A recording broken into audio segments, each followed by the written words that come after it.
let's talk about how to set up the YouTube Music family plan. Whether you're inside of a free plan or a individual plan user, let me show you the way that you upgrade and some of the benefits the family plan has. Once you're inside of YouTube Music, you'll be able to see the upgrade option on the left hand side.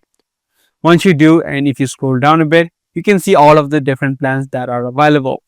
In order for you to subscribe or set up the family plan, you just need to click on this option, and you also have a free trial for 1 month, which you do not need to pay for 1 month. And after the 1 month ends, on the next month, you'll be charged a price of $4.79 per month.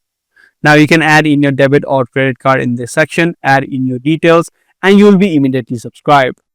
Some of the benefits of the family plan are you can add up to 5 members, and all of those 5 members will have their own private account which they can play songs simultaneously. You also have the ability or the feature of downloading music as well as having an ad-free experience.